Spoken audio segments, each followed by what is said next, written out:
Donc, une fois qu'on a généré nos opérations d'ébauche ou l'opération d'ébauche qu'on choisit entre le cycle canné ou le mode d'ébauche le général, on est en mesure de présenter est-ce qu'on met à jour le brut ou non, est-ce qu'on poste l'opération ou non. Donc ici, on peut avoir le petit fantôme qui empêche la génération du code du cycle. Puis en bas, bien, la faculté de mettre à jour le brut ou non.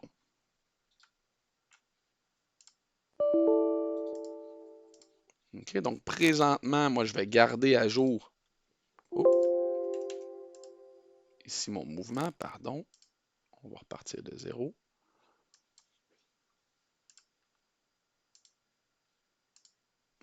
Est-ce qu'il fonctionne? Non. Que j'ai un autre. Parfait.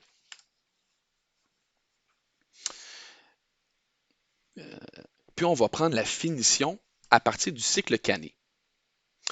Donc pour cet outil, moi je vais prendre le T, le 09. Assurez-vous que le tool number ici lui conserve la position 9. Tool number, offset number et station number. Et on devrait voir que dans le cycle canné, les sélections sont beaucoup plus simples où on va avoir un tableau avec toutes les opérations de débauche qui sont générées par un cycle et lequel qu'on devrait prendre pour exécuter notre profil de finition. Donc, présentement, on pourrait avoir une petite clairance de 50 millièmes sur le bout de l'outil et approuver. OK? Donc, à cause que le rayon de l'outil est différent sur l'opération de débauche et la finition, il me dit que l'utilisation d'un pattern n'est pas possible. Est-ce qu'on veut lui le convertir en passe de finition? Et le long end, c'est le général. On va dire non. Et je vais revenir prendre mon outil qui a servi à faire l'ébauche pour vous présenter le mouvement qui va être fait pour la passe de finition. Donc, remarquez ici comme en tiret bleu, on voit où est le point de contact hypothétique de notre outil de finition. Okay, là, par rapport au plan de rotation. Là. Donc ici, comme on retrouve l'intersection du point projeté en X et en Z qu'on utilise comme configuration d'outil, et en tenant compte de la valeur du rayon de bec, il va générer son parcours.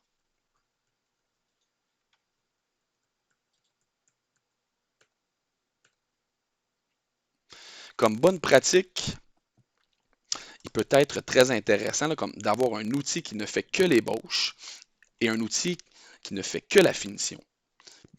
Puis c'est pour ça que dans l'utilisation du Cannet Rough, moi j'aime beaucoup prendre le cycle canné, puis par la suite le convertir la finition en utilisant comme la fonction de finition que la petite boîte opérateur a appelée le long hand. Donc ici, moi, je vais canceller le stock update et je vais descendre mon opération. Ici, moi, je vais canceller mon late Cannet Rough. On va empêcher de poster. On va faire la même chose pour la finition en cycle. On va empêcher de poster. Et canceller comme la mise à jour du brut. Et pour mon rough général, on va mettre à jour le résultat du brut. On va maintenant faire la passe de finition en lien avec le finish ici. On va me demander une chaîne ou prendre la précédente que j'ai prise. Je peux maintenant prendre un outil avec un rayon de bec qui est totalement différent. On change la position, le tool number pour 9 toujours. Et finish parameter. Donc, une seule passe de finition ou deux passes de finition. Lead in, lead out, on peut lui donner la même extension, mais avec un petit peu moins de valeur, là, donc à 30 millièmes au lieu de 50 pour l'ajustement de la sortie.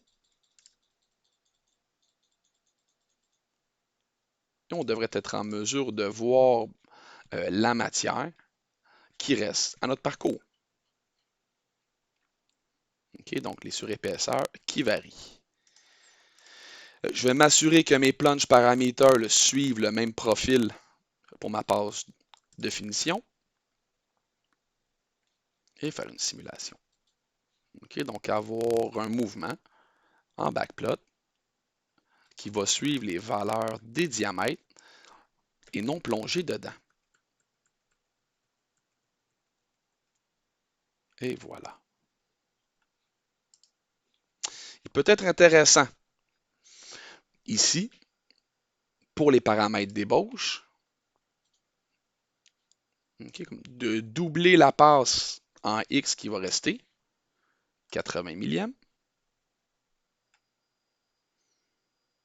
qui en fonction maintenant du trajet de finition, on va pouvoir lui demander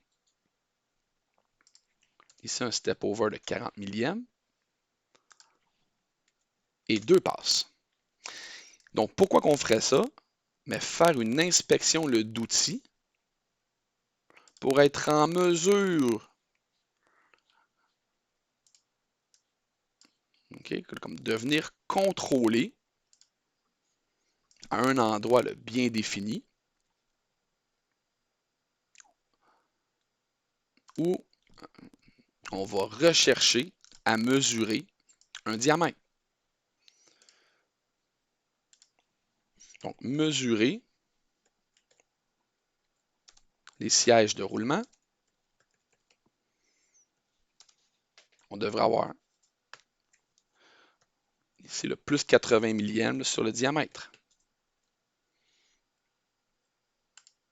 Et là, on devrait voir comme des mouvements qui vont faire une première passe, elle ici en haut. Après la passe, on va quitter vers la position d'origine machine. On va générer une pause.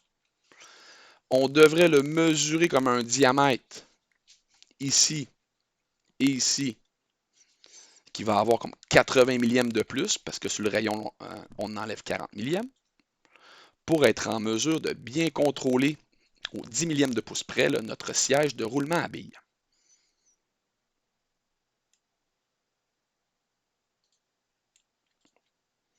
Donc, ceci met fin à l'utilisation pour la passe de finition.